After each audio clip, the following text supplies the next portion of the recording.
Okay, we're live. Take two. I realized I had the wrong video for the first one. So, big question is, Brian the Tiny Crypto Blog. And the big question is, what is up with the price of Bitcoin? It's been going sideways forever. Or it feels that way. It feels like the price isn't going anywhere. It dips down, it goes up. Macro markets move it, and it recovers. And now we've been going sideways in the low hundreds for what seems like forever. It goes up 1,000, goes down 1,000, goes sideways.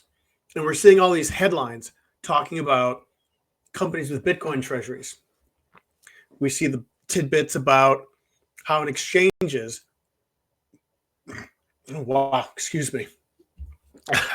we see all this news on the exchanges about how Bitcoin reserves are at multi-year lows. So what's going on? All right, let's throw on a video here. Maybe I saw this today, and maybe lay some insight. Headline: Bitcoin price goes nowhere as corporates pass BTC around. Published at 12:43 p.m., July 1st, 2025. It's difficult to imagine a more favorable environment for Bitcoin, BTC investors, yet its price is still below its $109,000 wick 5 months ago. At a pace that has accelerated to almost a new company per day, hundreds of so-called BTC Treasury companies are now amassing the asset for their shareholders. Unfortunately, regular BTC investors are struggling to see any benefit. At the start of the year, public and private companies held 590,649 Bitcoin and 409,832 Bitcoin, respectively. 6 months later, they now hold a collective 1,139,748 Bitcoin. That 139,267 Bitcoin, or 14% increase in just 6 months, is impressive.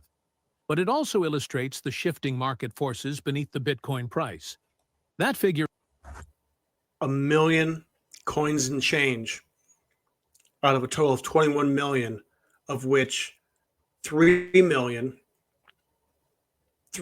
to 5 million coins are either locked up or gone forever. Keep that in mind.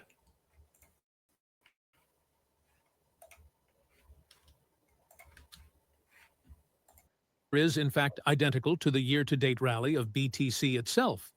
In other words, these treasury companies have done little to boost the price of BTC.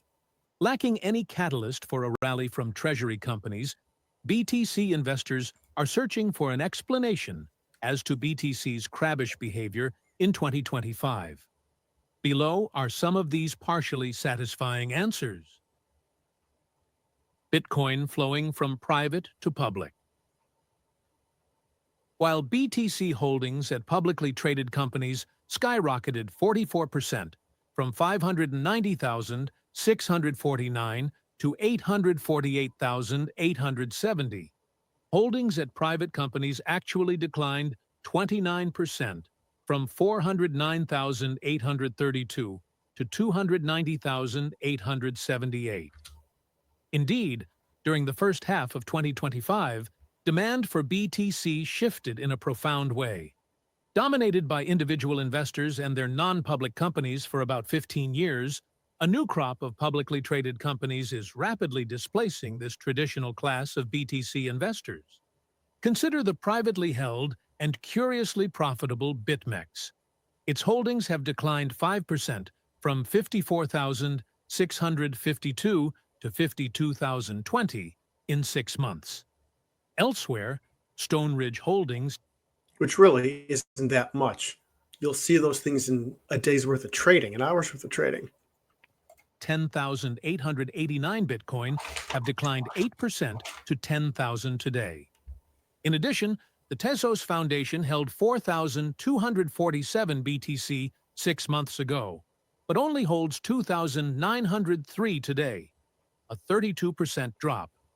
Tether and Bitfinex's 21 CEP, for example, seeded their publicly traded treasury company with BTC that the sister companies already possessed.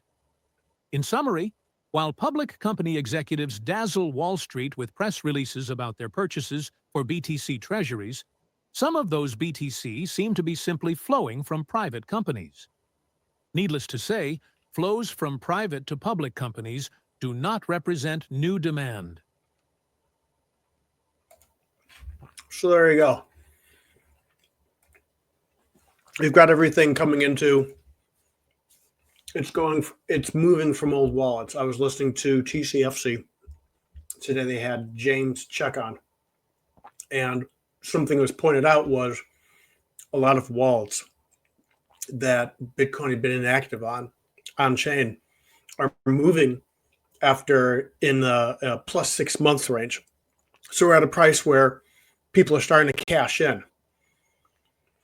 And then you have a lot of private sales that are going on where it could be over-the-counter stuff, and that things that don't show up on exchanges, negotiated prices, and boom, it goes from one holder to another. For all we know, those companies mentioned like Tezos, BitMEX, anyone else could be involved in selling off some of their stock as part of an over-the-counter deal, throwing a little bit of premium, boom.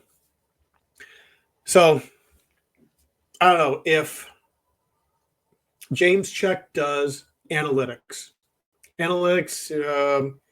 some charting. It's not really, there's a lot of on-chain metrics, and he doesn't do, God, I'm forgetting the term. It's been so long since I've used it. He doesn't do price and trend analysis. I know what that's called. It'll pop in my head after the video. Who knows? And he was saying, we're probably going to have a situation where there will be a melt up, just like in 22, just like in 17. And it got me thinking, okay, that might be the case. And that's going to be pushing a theme in adoption. But having been through 2 bear cycles, I mean, it's been, God, 8 years since I've been deep in the grass. It brings up this question, this thought, which is the price we're at today. How far does Bitcoin's price go up in the blow up? And where does it retreat back to during the bear cycle? When everything pops and then the price retreats back. Are we going to be saying, is this price level we're at today in the 100 to 110 range going to be the bottom of the bear? So something to keep in mind is, when Bitcoin's going up and we're screaming, we're winning, keep in mind, this is the blow up and it's going to retreat. So every positive cry you make out there saying, this is proof Bitcoin has won. This is proof I told you so, mom, dad, all my friends, you should have been buying Bitcoin. You point to the headlines and say, look, companies are adding it to their treasury. Nation states are looking at, and political bodies are looking to add it as a strategic asset. Nation states are starting to mine Bitcoin and announce it. Companies are adding it as an asset on their books. Those are the headlines that you're supposed to be pointing out to friends and family about how Bitcoin is winning. The price doesn't matter, because the underlying principles and characteristics that makes Bitcoin what it is why it eats the world. The price just draws attention and also is a long-term validation, not a, it'd be the equivalent of saying my football team just scored 14 points in 5 minutes in the second quarter. We're winning. Well, yeah, you're winning, but there's a lot of game left where that margin of victory could be erased. So you need to be mindful about the cheerleading. I mean, if it's your first time, you get a pass. You'll learn your lesson. But if you've been through this before, if you've been through this several times before, you know better. You know better than to make a cheerlead. You say the price is going up. If someone says, is it too late to go into Bitcoin? Well, Are you looking for a short-term game, or are you looking to do something long? Are you looking to get your money outside of a fiat currency denominated asset class? Because that is what the victory of Bitcoin is about. That is what Bitcoin eating the world is about. Being that alternative asset class, being that, all of its properties that makes it unique in its own way. That's the victory of Bitcoin, not just the price. Although you stay in the game long enough, there's a great meme that I saw some years ago where it showed the volatility. It showed short-term volatility, short-term volatility was big zigzags, medium-term volatility was these slower waves, and long-term volatility was, I guess you could say, you could equate these two: day-to-day trading, prices between 4-year cycles, and then the full life of Bitcoin, where the trend is up. It goes up, it goes down, but the trend is up, and that's what we're playing to. That's what a lot of people who get it are playing to. So, what's up at Bitcoin's price? I have no idea. I am waiting for this son of a bitch to break out. I want to see. It's like, let me know. Give me validation that there's actually going to be a change in price. Give me validation that adding money to the treasuries is reducing the goddamn supply. Please, please. It's driving me crazy. I'm going to wrap up with that. So, thanks for tuning in. You can follow TinyCryptoBlog on all these social media sites listed in the show notes. And with that, be well, everyone. Talk to you soon.